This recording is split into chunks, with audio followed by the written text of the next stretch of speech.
Hi, welcome back to Bill's Man Cave. Well, we've had to do a lot of chopping to the Dakota to get this 545 RFE in here. So, I'm just about to throw on some paint. Now's as good a time as any to show you what happened. So, fortunately, the seam is a little high, so I've sort of recreated the hump in the floor that the ram has to clear the manifold on the passenger side. So I've effectively raised the floor a bit. Let's see if I can get in there. Oh, hang on. So, welded in a few patches, and then there's some angle iron in there to reinforce it like a beam. So it's really strong. But so put that in. Some new metal. It's just placed. Got the cap mocked up where I want it to be. Holes drilled, so now I'm just going to throw some paint on it and cover all of this up.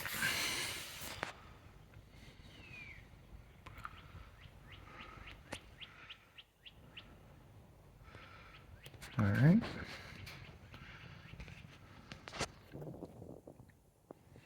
And there you have it. So, here's the floor up top. So, using the white tractor Krylon as well. Goes on pretty thick and tough. Nice and shiny. I don't really care about the brush marks. Nobody's going to see it under the carpet. But, so, I had to raise the floor here, which caused this crease in the floor. So I had to cut that out and then bubblegum weld that back together. But it might be a bit overkill, but it's rock solid. I had to cut this out because the nut was all stripped. It's all rotted to hell, but I threw some paint on it and we'll see what happens. Might just be kidding myself, but hey, if this mule gets a few years, I'll be happy anyway. So, floor was all starting to go on this side, but again, just did my best to clean it and try to seal it and see if I can buy myself some time. So, this lip had to be raised a bit here. So I'll get a video of the transmission in there so you can get in the idea. About to throw on coat of this Krylon Farm Black. Pretty good stuff. Black Forest Stout. Pretty good.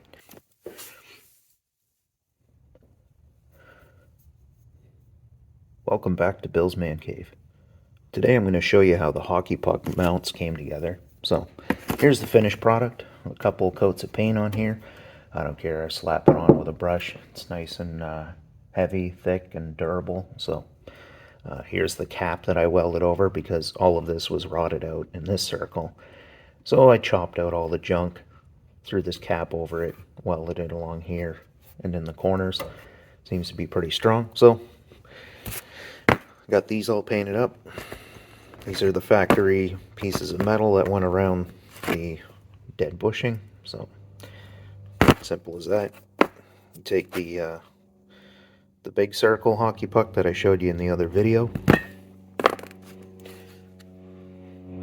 Slip that over top. You can go ahead and pop this in if you want, but the idea is the bottom piece here with the countersink will then hold it all together. And then the hat on the rear cap is smaller, so but it's the perfect diameter of this puck. So I just cut some of the excess out here so it fits nicer. So let's say this was the unit down here. It's not because it's missing the countersinking to hold this plug in place, but just for demonstration's sake. Oh, and I'll have to cut a slight bezel on the inside too. But you get the idea. Here we are looking at the completed hockey puck cab mount. Hard to see, but there's a hockey puck crammed in there. It was all welded up and painted. I ended up making my own spacer out of this galvanized steel. Got some nice grade 8 bolts, some 1/2 inch by 3. Fits in there real nice. Pretty happy with how it turned out.